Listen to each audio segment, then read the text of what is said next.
Hi, I'm Lee Gatiss, and this is Lee on the Lectionary. And the lectionary readings that we're looking at this week are from Proper 18. And the readings for the week known as Proper 18 are Jeremiah chapter 18, verses 1 to 11, Philemon, verses 1 to 21, and Luke 14, verses 25 to 33. In each of the readings today, we hear a call to give something up. Jeremiah is given a picture of God as the sovereign creator and Lord of the universe, the potter who molds things to his will. This glance at God's supreme authority is linked to Jeremiah's own purpose and call. He was called in chapter 1 and given his commission under protest to destroy and overthrow, to build and plant. Jeremiah 1 verse 10.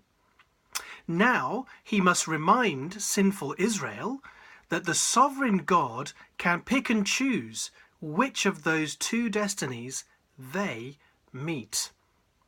But he can also respond to their response when he takes the initiative to warn them through his prophet. So as he informs them that he is devising a plan against them, he is also inviting them to give up their evil way. We must remember, of course, that the eternal God is here accommodating his language to our frailty and finitude. He is not a fickle human being who vacillates and changes his mind. See Numbers chapter 23, verse 19. In the epistle, Paul is trying to persuade Philemon to give up his useful servant, Onesimus. His name Onesimus means useful. It's a subtle negotiation, and the apostle does not stand on his apostolic authority to command obedience. You note the absence of apostleship in the opening greeting. In fact, he appeals on the basis of love.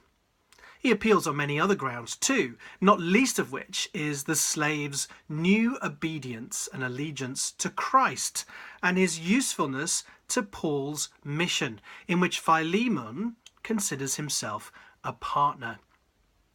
What would we not give up for the sake of the gospel's advance, particularly if it was of service to the one who had personally brought us to the saving knowledge of the gospel? Philemon is a carefully constructed letter with immense rhetorical force, and one can only imagine that it must have had the desired effect. The Lord Jesus confronts us with a demand to count the cost of discipleship in the gospel reading this week. Large crowds were following him, and with such numbers, we may imagine a healthy dose of nominalism, a marginal interest in the spiritual realities of Jesus' ministry, and a significant amount of spectator religion. Jesus jolts such people into a realization of what he is really asking them to give up by phrasing it in very stark terms. Whoever does not hate his family cannot be my disciple, he says. So much for Christianity and family values. The Lord does, though, go on to explain how vital it is to be aware of the cost of following him.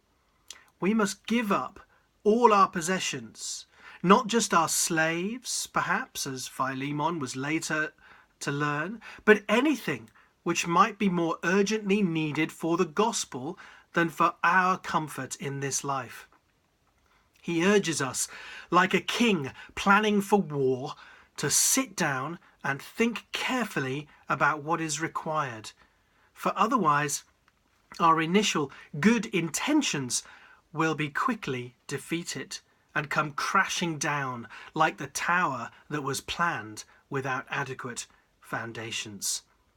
As hymn writer Matthew Bridges once wrote, "Let every thought and work and word to thee be ever given, Then life shall be thy service, Lord, and death the gate of heaven.